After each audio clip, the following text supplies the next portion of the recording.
and welcome to Good Taste. I always get excited about trying a new restaurant, but I haven't been this excited about a restaurant in a very long time. Not only is the food amazing, so is the creator of this place, the executive chef Paul Friedman, who joins me now. We're at Peli Peli. You'll want to remember that name. Your story is fascinating, and suffice it to say, the word miracle plays into everything we see here, doesn't it? The beauty of what happened in this place, when I was 12 years old, I got to see a whole pride of lions under a tree. It was the Acacia tree. I took pictures of this incident, and it was absolutely fascinating. Got home, put pictures up on my wall. After 56 attempts, I finally got a location that had a high ceiling, which is what we have here. The landlord said, oh my God, this is going to be a great, great restaurant. Then fate stepped in. After getting a loan and signing a lease, rain, lots of it, pounded Houston. 3 days after I signed the lease, it began raining here in Houston in 2007.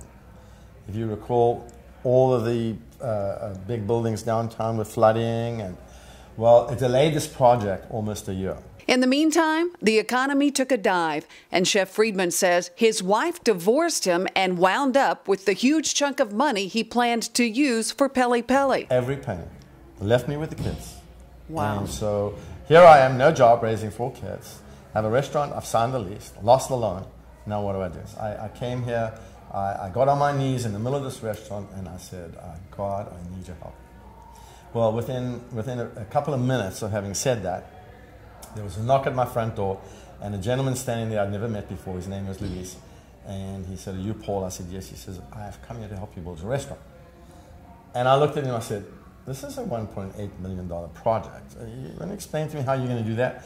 And he said, no, I don't know. He said, all I know is I was praying at church one day and recently with a whole bunch of other construction workers, and we don't have any money. We're about to lose our mortgage. And our pastor said, go help somebody that has more needs than you. Really? And he showed up here? He showed up here.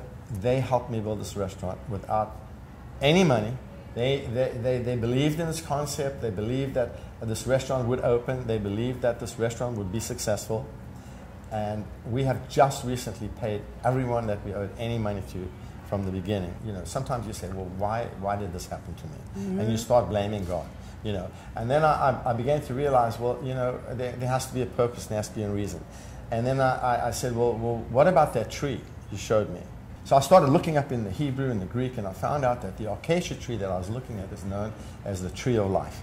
So I turned the pillar of fire into the tree of life. I love the spiritualness and the story the restaurant conveys. I mean, I think that in itself is worth a visit to meet you and experience this place. And let's talk about the incredible food. This is a filet that has bacon, blue cheese with chopped bacon, and a raspberry blackberry sauce on top. And you know, you think, I don't know about that, but once you try it... Oh no, I know about that. Yeah. It's amazing. And the salad is just gorgeous. This is a calamari salad. Most people will fry their calamari, and I don't like frying very much any foods. In fact, in my restaurant, there's only one thing that I do, and that's a sweet potato French fry. And that's beautiful. So yeah, sauteing, not allowing things, the nutrients to escape from your vegetables or your food. Is very important, especially today when we're so health conscious. No, it's an incredible salad. And then the steak. Yes. Well, I wanted to give people an idea of what a kudu steak tastes like. Now, sometimes I have real kudu, but it's very lean. And so I came up with this idea, what if I took a New York strip and marinated it and put seasoning on it to make it taste exactly like a wild buck? And that's what I've done here. I call this a New York kudu steak. And everything in the restaurant is made right here in the restaurant, handcrafted by you. You even make your own sausage, right? Yes, I do. It's called boerewors.